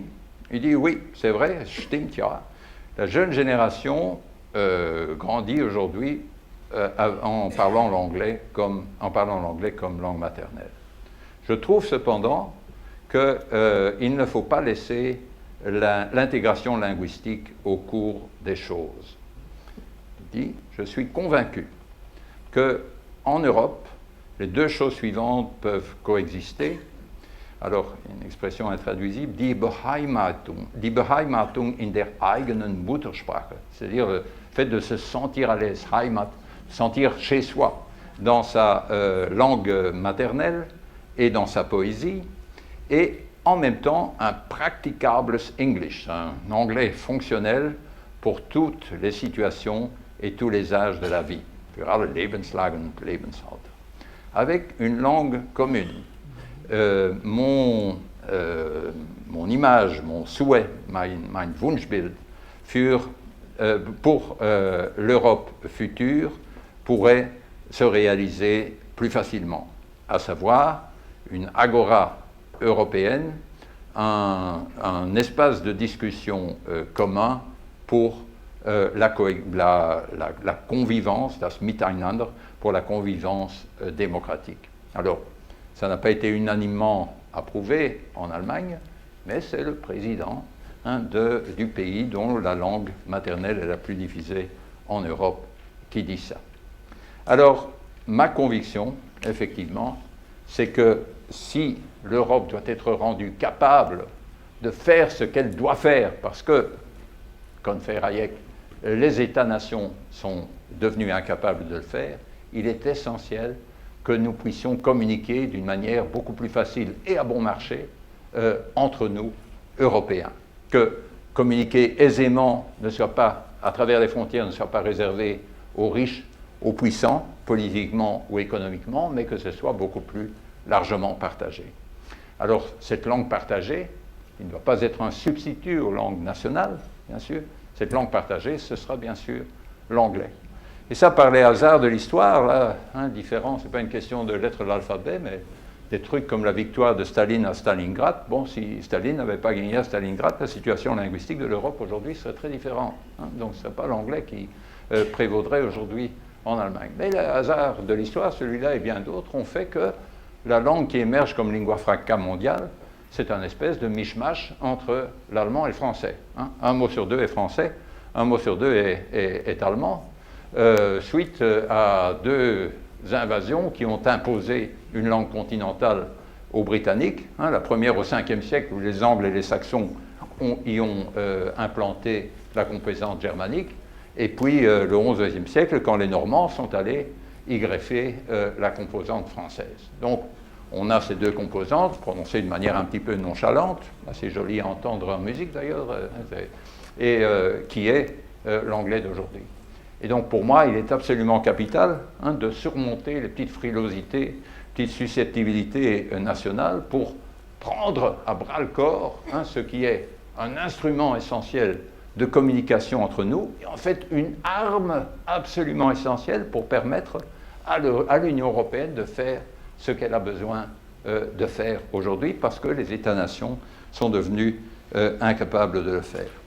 Et donc, là, je dis c'est une note positive, parce que à quelque chose, Brexit est bon, parce que, une fois que les Britanniques sont partis, l'anglais deviendra un médium beaucoup plus neutre au sein de l'Union européenne, puisque ce ne sera plus la langue d'un des grands États membres, et nous pourrons nous réapproprier cette langue continentale que nous parlerons bien sûr avec toute la belle diversité de nos accents, qui fera que il ne faudra pas une demi-phrase pour dire, en anglais, pour dire c'est italiano, signore, etc., etc. Donc tout ça c'est très bien. Nous devons nous réapproprier cette langue qui est une langue continentale, qui a été prêtée aux Britanniques pendant un certain temps, et puis ils l'ont exportée à travers le monde.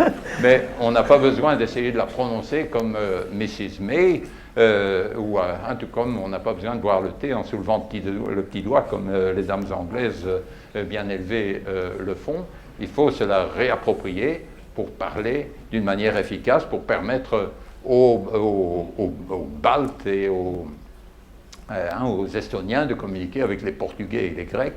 On a besoin de cette langue commune qui ne sera pas une partie de notre identité profonde, mais qui sera ni un substitut à nos langues nationales, je le répète, mais qui sera un élément tout à fait important pour permettre à l'Union européenne de faire ce qu'elle a besoin de faire.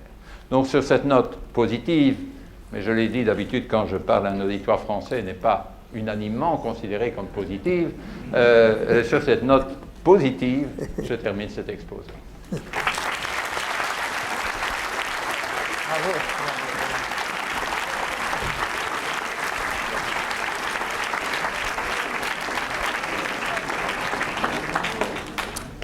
Voilà, de quoi animer un bon débat.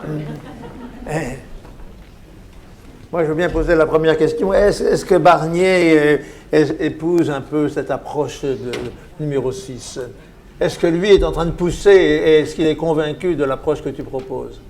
Mais, bon, il y a deux... En fait, j'étais à un panel avec Barnier à Florence. Chaque année, l'Institut européen à Florence organise un State of the Union event en anglais. Et alors, ce que Barnier m'a dit à cette occasion-là, ou a dit, et en partie m'a dit à cette occasion-là, rejoint deux points que je viens de mentionner. Le premier, c'est qu'en fait, le premier orateur du jour, c'était Juncker, qui a dit j'ai en fait le choix entre plusieurs langues pour vous parler ici. C'était au Palazzo Vecchio à Florence. Bon, je sais bien que dans la salle, il n'y a pas beaucoup de gens qui parlent luxembourgeois, donc je ne vais pas parler luxembourgeois. On m'a préparé mes paroles en anglais, mais en fait, the less English, the better, il a dit. Moins il y a d'anglais, mieux c'est.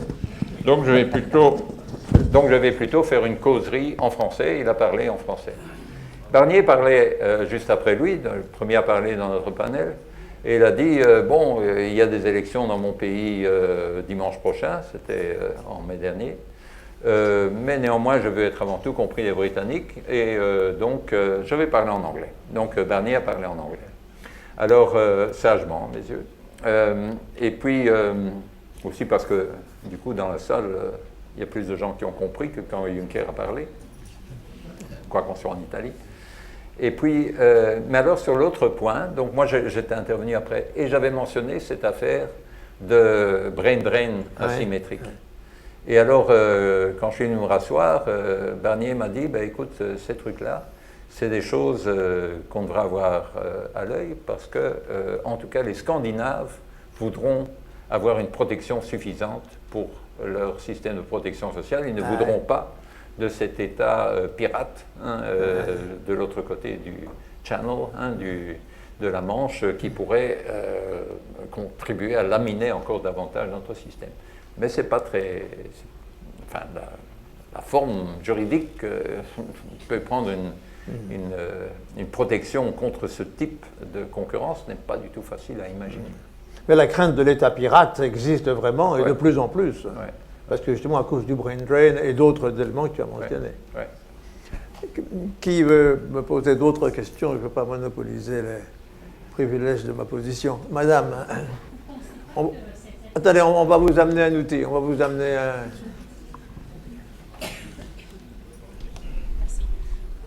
Pardon. Vous ne pensez pas que cette brain drain n'est pas exclusivement justement la fiscalité, que la langue a quelque chose à faire avec ça aussi? Parce que quand on passe dans les couloirs ici, par exemple, à INSEAD, qu'est-ce qu'on entend les gens parler? C'est anglais. Et je pense que les gens qui doivent, des gens éduqués, les 300 000 et les 900 000, il y a beaucoup plus de gens qui sont capables d'aller travailler au Royaume-Uni parce qu'ils parlent anglais que le professeur allemand qui peuvent peut-être appeler à aller en Espagne, mais qu'en Espagne, il ne peut pas parler allemand, il ne peut pas parler espagnol. Donc, est-ce que ça ne joue pas aussi dans tout ça? Ouais. Je suis tout à fait d'accord avec vous. Donc, je vais vous donner un autre chiffre qui remonte déjà à quelques années, mais ça ne doit pas avoir beaucoup changé en termes relatifs. À l'époque, il y avait le brain drain net au profit des pays de l'OECD à partir du reste du monde était de 11 millions de personnes. Donc 11 millions de personnes qui travaillaient dans l'OECD en étant nés ailleurs, de plus que ceux qui travaillaient ailleurs en étant nés dans un pays de l'OECD. Alors, quelle est la part de ces 11 millions qui résident, en termes nets, qui résident dans les pays anglophones de l'OCDE. Et sur ces 11 millions, il y en avait 13 millions qui résidaient dans les pays anglophones. Je répète, sur ces 11 millions, il y en avait 13 millions. Ça veut dire que non seulement l'ensemble du brain drain net en provenance du reste du monde allait dans ces pays anglophones, donc Royaume-Uni, Canada, Australie, Royaume-Uni, Irlande. Je ne me souviens plus s'il y avait la Nouvelle-Zélande dedans, enfin bon, hein, donc l'ensemble du brain gain net allait là, et en plus, il y avait 2 millions de brain drain en provenance des autres pays non anglophones de l'OCDE. Et alors, donc j'ai écrit il y a longtemps un article sur ce sujet-là qui s'appelle The Ground Floor of the World, en disant il y a une espèce de convergence vers l'endroit où on parle l'anglais comme langue vernaculaire, parce que le coût à payer en termes de taxes linguistiques, en quelque sorte, taxes d'apprentissage linguistique, donc comme plus l'anglais est diffusé, moins c'est lourd pour soi-même et pour la famille d'immigrer dans un pays anglophone du point de vue de l'intégration économique, professionnelle, mais aussi du point de vue de l'intégration sociale. Si par contre on va habiter en Hongrie, on va habiter en Chine et qu'on veut y vivre de manière confortable, le coût à payer en termes d'apprentissage aussi, on se dit est-ce que ça va me servir si je déménage ailleurs, etc. Et ce qui fait qu'il y a une espèce de déséquilibre structurel qui est induit en partie par la langue et qui constitue par conséquent un défi très important. Je viens d'avoir ce midi une réunion à Bruxelles là-dessus qui est sur l'avenir linguistique de l'enseignement supérieur. L'INSEAD est un bel exemple, c'est-à-dire que si on se dit non, il faut préserver nos langues nationales, y compris au niveau de l'enseignement supérieur, donc c'est aussi pour permettre une percolation plus facile dans le reste de la société, etc. En même temps, tout ce qu'on fait dans ce sens-là, c'est quelque chose qui avantage les universités anglo-saxonnes. Et donc, c'est une des raisons pour laquelle moi j'ai réduit ma collaboration avec Oxford, parce que il est essentiel dans une Union européenne post-Brexit de renforcer nos institutions universitaires au sein du reste de l'Union européenne, parce que sur les 10 top universities in the world, il y en a 3 au sein de l'Union européenne, mais elles sont toutes les 3 britanniques. Et dans les top 100, il y en a plus en dehors du Royaume-Uni, mais la majorité sont des universités britanniques. Donc il y a un défi important aussi sous cet angle-là, et qui passe par un usage plus important, mais qui doit rester contrôlé, parce que je suis un partisan du principe de territorialité linguistique, qui dit que si vous venez vous installer dans une partie du monde, dans une partie de l'Europe ou dans une partie de la Belgique, vous devez avoir l'humilité et le courage d'apprendre la langue locale. Je conseille à ceux d'entre vous qui sont intéressés par cette question particulière le livre qui vient de sortir de Philippe qui s'appelle Linguistic Justice, qui est la réédition d'un travail qui rassemble des recherches dans différents pays. Pour cela, il ne sera pas en vente ici, mais je vous donnerai la référence si vous y intéressez. Autre question? Oui, une langue, c'est aussi une culture. Or, la construction européenne, il y a 60 ans... D'où vient la question, que je vois le visage... La reconstruction européenne, il y a 60 ans, ne s'est pas faite en anglais. Elle s'est faite en français et en allemand, en italien, etc. Et il serait assez incompréhensible que l'Union européenne favorise précisément la langue et la culture qui conduisent l'Angleterre à quitter l'Europe. De plus, la méconnaissance française de la langue et donc de la culture allemande fait qu'on ne comprend pas, pour beaucoup de gens qui ne connaissent pas l'allemand, ils ne comprennent pas les réactions et d'où viennent les réactions de leurs collègues allemands, et réciproquement. Donc, ce n'est pas en se méconnaissant qu'on peut construire ensemble quelque chose, mais au contraire en se connaissant mieux. Et moi, il me semble que tout à fait au contraire, si on veut qu'il existe une culture, une Europe forte, il faut que les Français apprennent l'allemand et que les Allemands apprennent le français. Oui. Alors,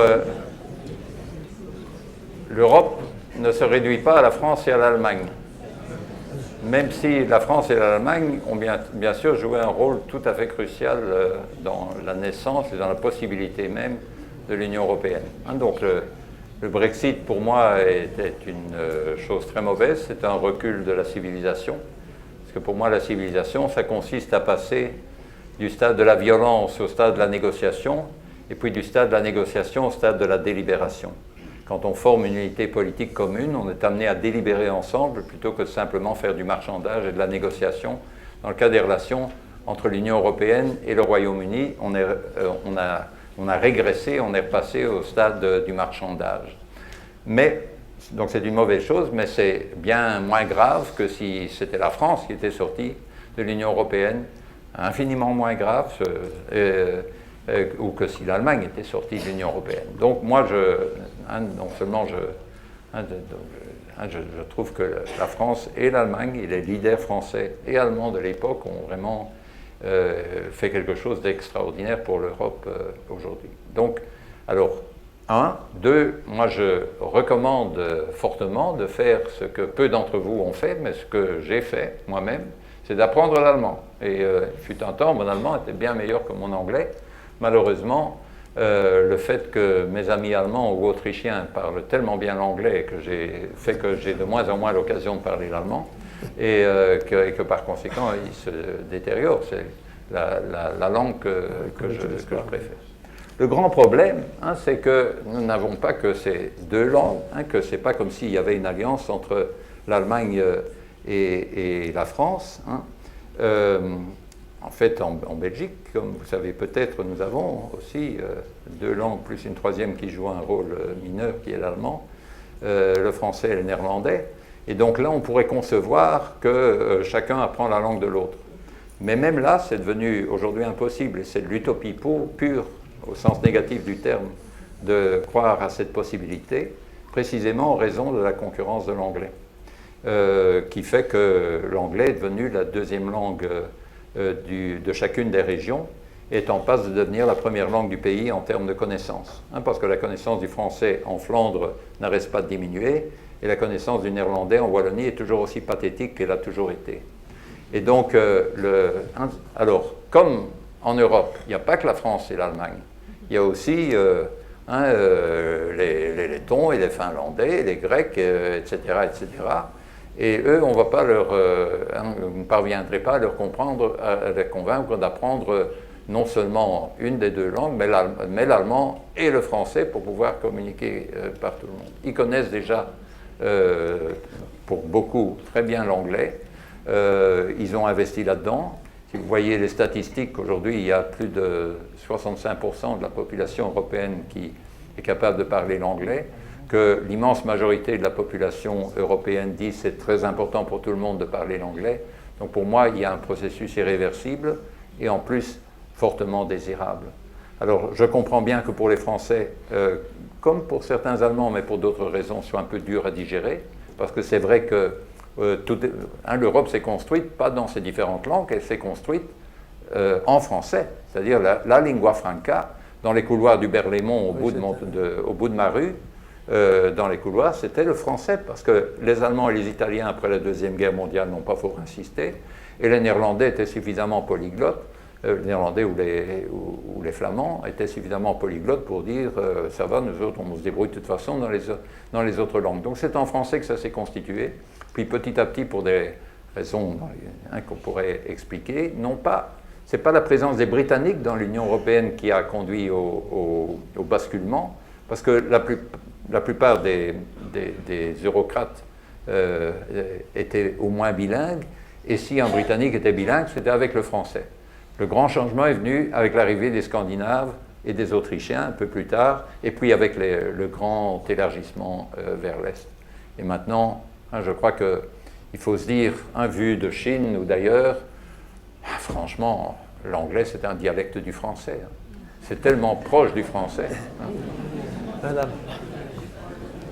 J'aimerais vous interroger sur la tentative de Brexit des Catalans. Qu'en pensez-vous ? La tentative de Brexit, d'exit, de Spexit, je ne sais pas comment on dit ça. Et votre question, c'est quoi? C'est dire, est-ce que c'est très bien? Ah oui, oui. Mais j'ai organisé un événement où nous avions leur ministre de l'Éducation qui était là, Clara Ponsati. Oui, ben oui, je les ai presque comme voisins, là-bas, les ministres en exil. Et on a eu une très... Bon, Belgique, on dit souvent, la Belgique, est-ce qu'il n'y a pas des risques de séparation? Ben, on a eu une grande manifestation séparatiste en Belgique, c'était les Catalans, qui sont venus en masse à 30 000 il y a quelques semaines. Là-bas, c'était très impressionnant. Là-bas. Ils étaient soutenus par les séparatistes flamands. Il y avait l'un ou l'autre lion flamand parmi la foule catalane. Hélas, pour les séparatistes flamands, si on faisait un référendum en Flandre, s'ils obtiennent 6-7% en faveur de l'indépendance, ils seront déjà très contents. Donc, alors pour la Catalogne, bon, il faut bien se dire que l'existence même de l'Union européenne rend moins coûteux de faire sécession au sein d'une nation, en principe, puisque dès le moment où il y a un marché commun, dans le passé, si on quittait une nation, on perdait l'accès au marché du reste du pays, etc. Maintenant, ça ne diminue pas d'un pouce le marché auquel on a accès si, en tant que Catalan, on fait sécession. Du moins, si l'Union européenne continue à accepter, comme il me semble, après quelques troubles, ça se ferait, continuerait à accepter cette partie de l'Europe comme faisant partie de l'Union européenne. Bon, ce serait compliqué si ça se passe dans une situation conflictuelle, etc., etc. Moi, je rejoins ce que je viens de dire tout à l'heure, c'est qu'en termes de régression, c'est-à-dire dès le moment où on passe à des relations de négociation plutôt que de délibération au sein d'un ensemble, c'est une forme de régression. Et donc, moi, je pense que les Catalans, que ce serait mieux pour la Catalogne de trouver un modus vivendi au sein de l'Espagne qui leur permette d'avoir le type d'autonomie qu'ils souhaitent en maintenant la solidarité avec le reste du pays. Parce que moi, je suis très sévère à l'égard de toutes les formes de séparatisme des riches, des régions riches, qui diraient, nous autres, on quitte simplement pour réduire les transferts vers le reste du pays. Et donc, certains ont proposé, ça a du reste été discuté quand on avait à l'événement avec la catalane, la ministre catalane, qui est une économiste, qui a été prof à l'université St Andrews en Écosse. Certains ont proposé un statut pour les régions d'Europe qui se sentent mal à l'aise dans leur contexte national. Il y en a un certain nombre. Alors elles peuvent quitter, mais si, avant de quitter, elles étaient contributrices nettes au transfert au niveau national, alors elles quittent avec une alimony, pénalité ou une pension alimentaire, avec une pension alimentaire qu'elles doivent payer à l'État, donc aux régions plus pauvres qu'elles quittent. Et donc, mais il vaut mieux, à mes yeux, faire ce que finalement, de manière très laborieuse et parfois pas élégante du tout, on fait en Belgique, c'est-à-dire parvenir à trouver un compromis dont finalement l'ensemble des parties peuvent s'accommoder de manière, mais en Belgique on doit, enfin, je travaille pour l'instant un petit livre qui s'appelle Belgium, une utopie pour le temps présent, et alors le Belgium fait allusion à l'importance qu'en Belgique aussi, même au niveau fédéral, on sera amené à donner à l'anglais. Il y a de plus en plus de contacts entre jeunes Belges, Wallons et Flamands. Au niveau des jeunes, pas des plus âgés, qui se font en anglais, parce que c'est la langue qui est la mieux connue par celui dans l'interaction qui la connaît le moins. Mais en Belgique, pour moi, c'est pas, la Belgique telle qu'elle est n'est pas une utopie à présenter comme un idéal pour le monde, mais donc il y a des tas d'améliorations à faire, mais c'est à travers ces améliorations de nos systèmes fédéraux, avec une autonomie importante à des entités qui sont linguistiquement plus homogènes que l'ensemble, qu'on peut parvenir alors à créer un ensemble viable et on sente le mieux possible, tout en acceptant qu'il faut faire constamment des compromis. Autre question? Oui, monsieur? Le Brexit, c'est quand même... Attendez, on va vous apporter un micro. J'attendais de poser une question. Bon, bah alors allez-y. Ouais, excusez-moi. Le Brexit, c'est quand même pas tout à fait un divorce, parce qu'il me semble que dans un divorce... Attends. Attendez, il y avait quelqu'un d'autre qui avait un micro avant, alors... Oui, excusez-moi. En fait, je voulais simplement revenir effectivement sur ici. Tu viens ? Ah oui. Ouais, la proposition que vous faisiez tout à l'heure finalement sur les langues, je l'ai trouvée très intéressante, mais qui pourrait être répliquée justement sur d'autres sujets. C'est-à-dire qu'en fait, d'avoir une langue en commun pour tous les pays de l'Union européenne, plus notre langue locale, je trouvais d'intéressant cette proposition, c'était que ça permettait de faire une transition, enfin, je veux dire un petit peu douce, vers un avenir peut-être justement pacifié. Et je me demandais si on ne pouvait pas avoir ce même raisonnement sur un plan économique et monétaire. Et je me demande si l'euro, finalement, dans sa portée, je pense initiale, qui devait dire justement ça devait créer du lien, je me demande si ça n'a pas été peut-être un peu le contraire, dans le sens où finalement ça a été une violence assez forte. C'est-à-dire que derrière le monétaire, il y a tous les problèmes de compétitivité et donc de lien social et de vivre ensemble qui sont peut-être pas tout à fait les mêmes dans tous les pays et qui nous explosent peut-être en pleine figure aujourd'hui, alors que finalement peut-être que des monnaies locales plus un euro fort, je dirais pour les exportations extra-euro, aurait peut-être pu être une solution un peu du même plan. Enfin, je ne sais pas ce que vous pensez de ce genre de choses ou du rôle de l'euro sur justement la situation, quoi. Ça, c'est vraiment une grande question, c'est une autre chose. Oui, mais bon, il y a plusieurs choses là-dedans. D'abord, ça me fait penser à un petit épisode que certains ont sans doute suivi du dialogue entre Macron et Le Pen, où Le Pen s'est un peu embourbé là-bas dans des trucs en disant qu'il pouvait voir l'euro pour les entreprises et puis une autre monnaie nationale pour les autres choses. Ce n'est pas tout à fait votre suggestion qui dit qu'il faudrait faire une place plus grande de monnaie locale. Je pense qu'on peut faire une place plus grande de monnaie locale, mais qui sera toujours une place tout à fait marginale. Il faut qu'il y ait un legal tender, une monnaie officielle, et dans notre cas, ce sera l'euro et ça restera l'euro. Là, il y a une belle formule de Klaus Hofe, d'un politologue allemand, qui dit The euro was a big mistake, c'était une grosse erreur. L'euro était une grosse erreur, the undoing of which would be an even bigger mistake. Supprimer l'euro serait une erreur encore plus grande. Et donc je crois que l'euro est là, il restera là, mais je crois effectivement alors que il y a des analogies à faire entre la situation linguistique et d'autres choses. C'est-à-dire, moi je crois qu'il y a quelque chose comme c'est pas sans lien avec la question sur la Catalogne et l'organisation du fédéralisme. C'est-à-dire qu'au niveau le plus élevé, on a besoin de faire un certain nombre de choses qui forment une forme de socle, qui est un socle commun. Alors on pourrait dire, bon, il y a un socle commun qui est cette langue qu'on partage plus ou moins, et puis il y a la langue nationale qui est différente dans chacun des cas. Mais de même, on a besoin de cet euro-dividende qui, dans l'ensemble de l'Union européenne, et puis au-delà de ça, chacun des États peut faire quelque chose, etc. Oui. En écoutant les scénarios que vous avez présentés, j'ai pensé à la théorie de Pascal qui avait essayé de calculer ce qu'un joueur devait payer ou recevoir quand il quittait la table de jeu.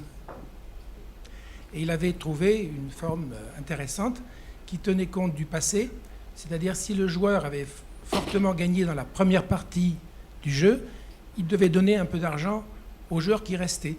Mais à l'envers, s'il avait perdu, c'est les autres joueurs qui devaient lui rendre de l'argent.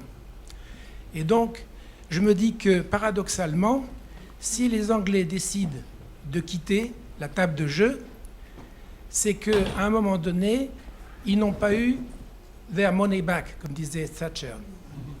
C'est-à-dire que, paradoxalement, au lieu de leur demander de payer, il aurait fallu leur proposer une somme d'argent pour les rendre neutres, pour qu'ils restent dans l'Europe.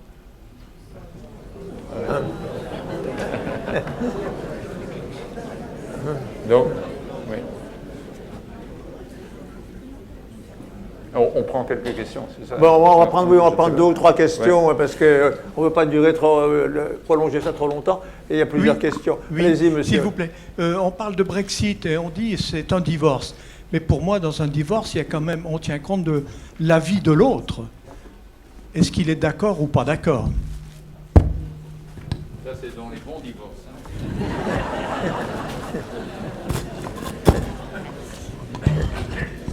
Autre question? Pas d'autres questions? Ah, une question là-bas, madame, là-bas.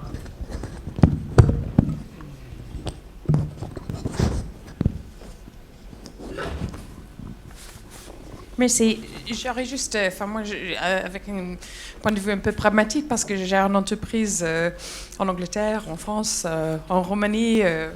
Je voulais savoir qu'est-ce que vous en pensez donc de cette question d'un deuxième référendum. Réalistiquement, est-ce que vous imaginez que ça aura lieu? Est-ce qu'on n'a pas trop besoin de se préparer quand même pour un vrai Brexit? Bon, on va répondre à ces deux questions. Et puis, bon, on va peut-être... je laisse la parole à Philippe. Oui.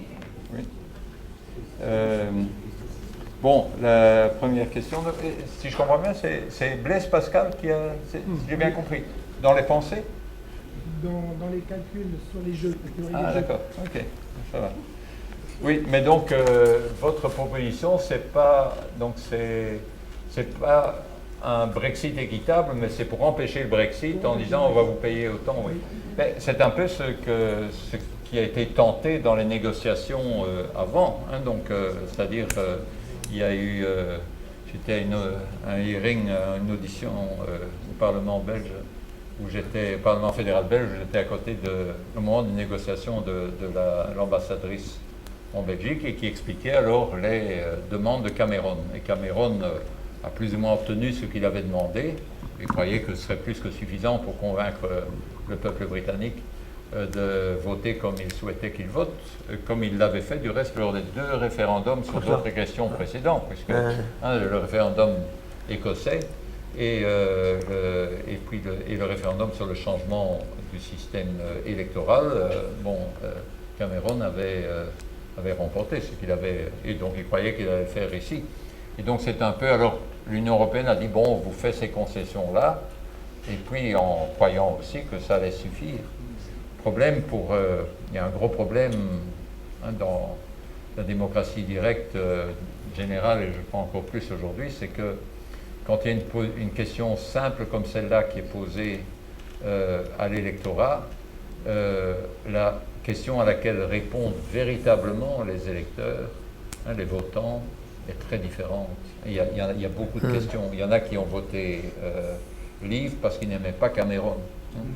Et alors, il y en a qui ont voté Leave parce qu'ils n'aimaient pas les Polonais.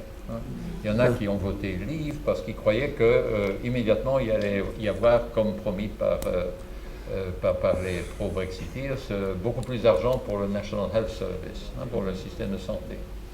Donc, ce qui fait que tout ça est mêlé. Il y avait des informations fausses qui circulaient, il y avait etc. Et puis alors il y a un résultat avec une faible majorité, et puis il n'y a pas une possibilité de dire bon, on va de nouveau réfléchir. Non. Alors certains disent, et ça rejoint la question du deuxième référendum, c'est que franchement l'attitude responsable de la part des gouvernants à ce moment-là aurait dû être, puisque eux croyaient qu'il fallait répondre on reste, ils auraient dû renégocier les termes, dire bon, pourquoi est-ce que vous avez voté non, et puis alors on voit si on peut trouver quelque chose. Certains ont fait l'analogie avec le référendum en Colombie sur donc l'accord de paix avec les FARC. Il y a eu un référendum qui a dit non, on ne l'accepte pas. Alors le gouvernement, dont le président a dit bon, pourquoi est-ce qu'il y a des gens qui ont voté non? Alors ils ont fait quelques arrangements et ils ont resoumis au Parlement colombien. Ils n'ont pas fait un deuxième référendum, mais le référendum, comme au Royaume-Uni, est consultatif en principe. Donc il n'est pas, c'est les communes qui doivent décider. Et donc ils auraient pu faire la même chose, dire voilà, nous autres on croit que c'est pas bon pour le Royaume-Uni, c'est pas bon pour le Royaume-Uni, et donc on fait ça. Alors maintenant, sur la question... il faut être il faut être certainement deux pour un divorce, mais est-ce qu'il faut être tous les deux d'accord? Bon, il y a beaucoup de divorces qui ne sont pas par consentement mutuel. Et alors, effectivement, on doit se poser la question de savoir, dans ce cas-là, le juge doit se dire, ou le philosophe qui prend quelques distances, se dire, bon, qu'est-ce qui est équitable en termes de partage? Donc, j'ai fait un certain nombre de suggestions, mais en disant que, ultimement, la question fondamentale, ce n'est pas ce qui est vraiment juste au niveau de ce divorce, mais de se dire il y a une quête qui est une quête nationale, une quête européenne, une quête mondiale pour plus de justice, et ce qu'il faut surtout, c'est que le Brexit ne sabote pas cette quête de justice. C'est ça le point que je voulais souligner, la raison pour laquelle les deux questions de mon titre sont liées, la question la plus fondamentale étant Qu'est-ce qu'une Europe juste? Alors finalement, la question du deuxième référendum, je crois que j'ai vu, en fait, comme je passe devant le Berlaymont chaque jour, il y a 3 jours, j'ai vu Nigel Farage qui était en train de faire donner une interview là-bas à quelques journalistes autour de trucs. Donc effectivement, il a évoqué, il a dit, ce qui est en train de se négocier n'est pas satisfaisant et donc il faudra le resoumettre au peuple britannique, ce que demandent aussi les Remain, ceux qui sont favorables à ce qu'on reste. Alors, ça a évidemment un certain sens, puisque la première question était tout à fait sous-spécifiée. On dit, est-ce que vous voulez rester? Mais vous voulez rester dans l'Union européenne telle qu'elle est aujourd'hui, ne sachant pas ce que serait vraiment l'alternative. Donc, certains croyant que l'alternative, c'était continuer à négocier comme on l'avait toujours fait, continuer à commercer comme on l'a toujours fait. D'autres, au contraire, considéraient que c'était fermer entièrement les frontières à tous les étrangers, etc.